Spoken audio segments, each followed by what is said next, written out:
Hey guys, welcome to another lecture from EcoPoint. Today I wish to discuss with you some sample questions for CUET type.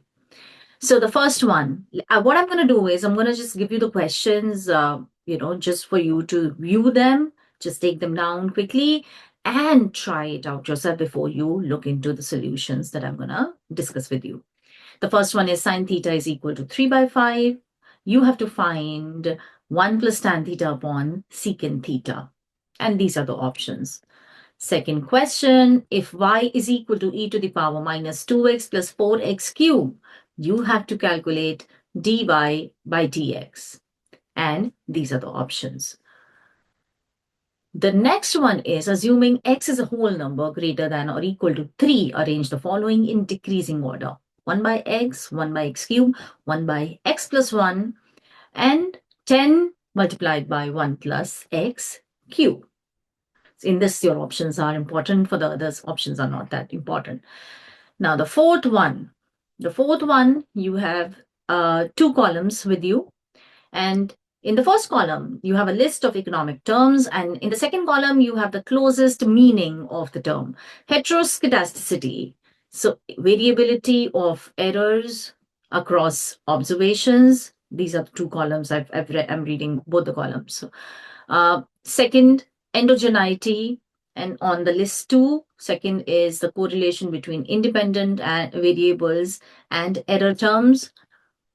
Stationarity, and in the second column, a time series characteristics of constant mean and variance. Residual, the difference between observed and predicted values. You have to match the two columns, and these are the options. When the options do not really matter, you just first of all have to figure out what matches with what if you've written it down. Then, which of the following statements reflects a property of T distribution? The T distribution is symmetric about 0. The T distribution has heavier tails than normal distribution, especially with small sample sizes.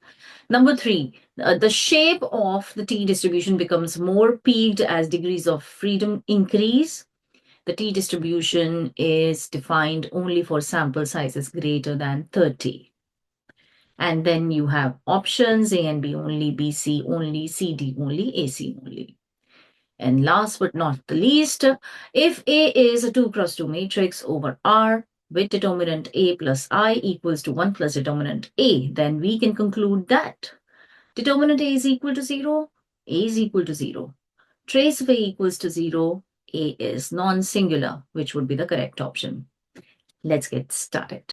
If you're back to the video, I hope that you have already figured out the correct answers. So sine theta. So there are many ways of doing this, question. You can also use in the entire question, you can use the fact that cos theta plus sine cos square theta plus sine square theta is equal to 1. You can also do it like that.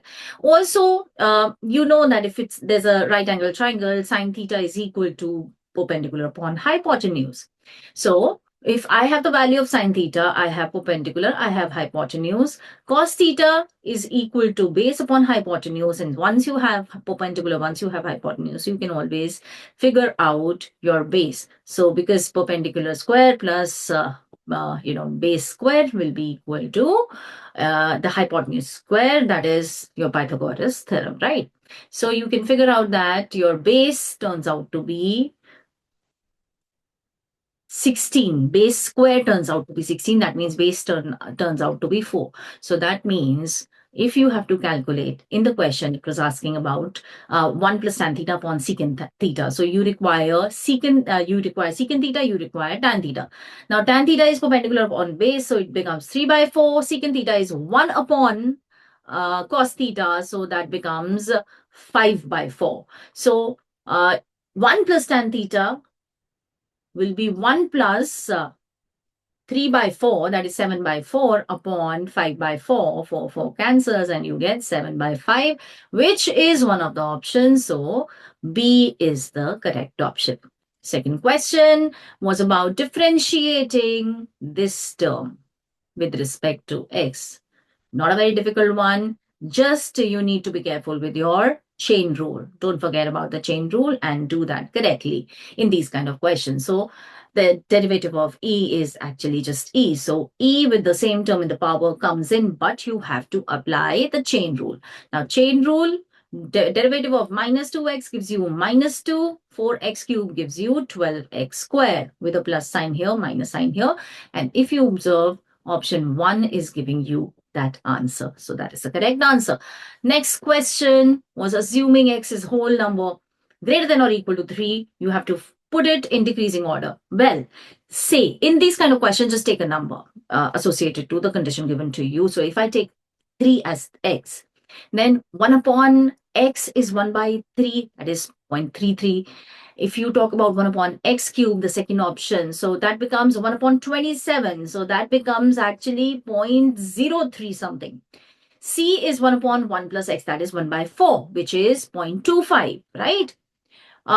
D is 10 into 1 plus x cube. Of course, this will be the biggest one because x is in the numerator. So 10 into 4 cube gives you 640, which is the highest. So this is the highest. Clearly lower than this is this. Clearly lower than that is 0.25, then this. So DACB. DACB is the correct decreasing order. And whatever options would have been there, you could figure out what is the decreasing order. Of course, in this, you will be mentioning, in the question, they would be mentioning the order, and you can choose accordingly. Now, heteroscedasticity.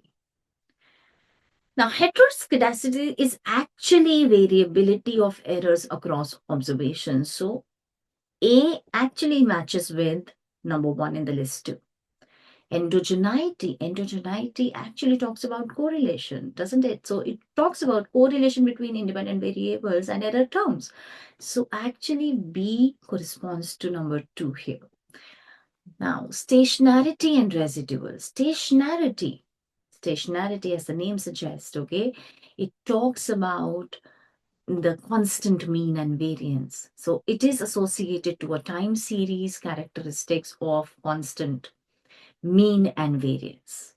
And residual actually is the difference between observed and predicted values. So this time, the pattern that the list that I have provided to you, in this actually A matches with 1, B matches with 2, C matches with 3, D matches with 4.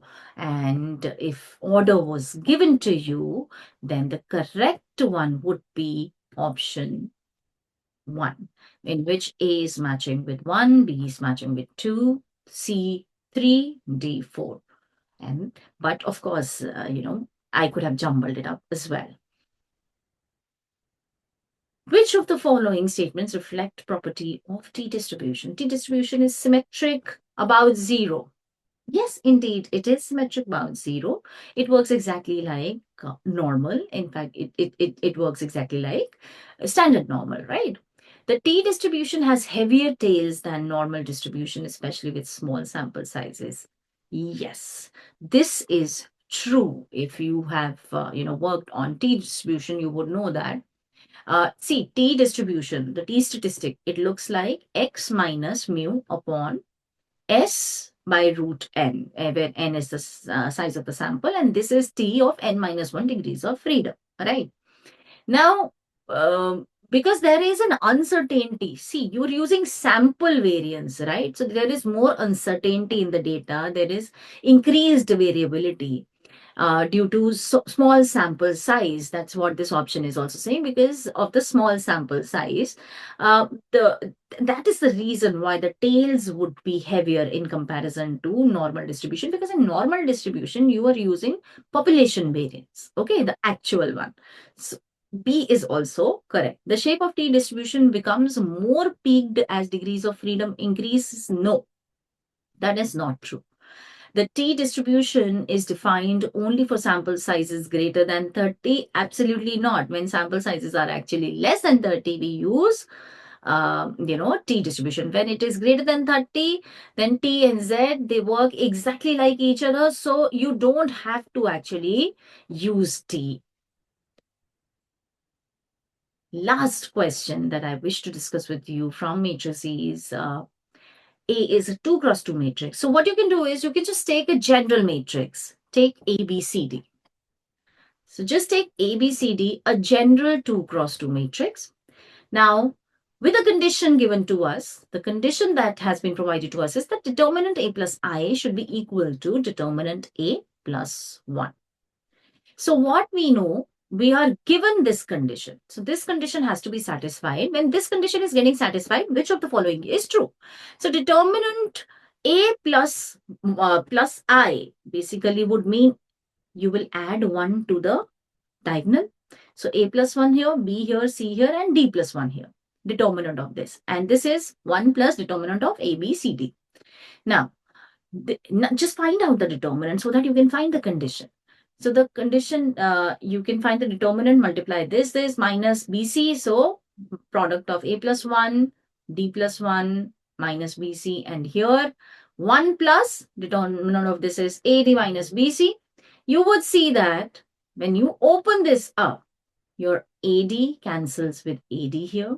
BC cancels with BC here. 1 cancels with 1 here. And what you get is AD. A plus D. And on the right hand side, nothing. So A plus D turns out to be 0. Now, what is A plus D? A plus D, original matrix A is A, B, C, D. A, D, they are the diagonal entries. A plus D is equal to 0. Now, diagonal entries, the sum of the diagonal entries, that is what is trace. Okay, so what is trace of any matrix? Trace of any square matrix is the sum of the diagonal entries. So A plus D is equal to 0, and that option turns out to be correct. Now, how do we know that other options are not correct? So you should think of some examples here. Well, this is definitely correct, but I could have I could have given you 4 statements, and then I could have given you like options of the form that A and B are true, A and C are true, or only A, only C, something of that sort, right? So that is why what I want you guys to do is also think in terms of other options. So suppose we think in terms of option A, determinant A equals to 0. So now you should think of a counter example. Think of a counter example wherein your condition is getting satisfied, that determinant of A plus I is equal to 1 plus determinant A. For example, if I take 2, 0, 0, minus 2. Now, look at the determinant. Determinant is not equal to 0. Now, when you're thinking of counter example, that's what you want. You want a matrix. Think about a matrix where the determinant is not equal to 0 because the option is talking about that. So if I take something of this sort where determinant is equal to minus 4, and you see that the determinant of A plus I will be same as 1 plus determinant A. Only the reason is, see, that is the reason I've taken 0, 0 here. There won't be any change. So A plus I will give you 3 into minus 1. And that is minus 3. And when you see determinant of A, that is minus 4, plus 1 gives you minus 3. So that means the condition is getting satisfied, but the determinant is not equal to 0. So therefore, A is false. Now with the same example, this is the example where your matrix A is not 0, but the condition is getting satisfied, right? So for B also, I can use the same example. C, we have already seen that it's true. For D, the D option was talking that A is non-singular. That is, A is non-singular. That is, the determinant of A is never equal to 0, right? So you have to think of an example in which the condition is getting satisfied, but the determinant is 0. So if you take 2 rows where the 2 rows are equal. So here I've taken 2 minus 2, and of course, similar kind of example, 2 minus 2 again. Now, if you take the determinant of A plus I, what will happen? You will get 3 here, and you will get minus 1 here. So 3 into minus 1, minus 3 plus 4 gives you 1. And that is equal to determinant of A plus 1. Why? Because determinant of A is equal to 0. I've taken, same rows. So, of course, the determinant is equal to 0. And 1 plus determinant A also is 1. That means condition is getting satisfied, right? But condition is getting satisfied, but this is a singular matrix. So that means this condition can get satisfied by a singular matrix. The matrix doesn't have to be non-singular every time. Okay, so why I wanted to discuss the other options, I wanted to give you these examples, were also because of the fact that I could have created options with combination of these statements that, this is correct, this is not correct, both of them are correct, and so on and so forth. So you need to think in terms of counter examples also. And it's very, you have to just think easy as possible. Thank you very much. I hope this will really help.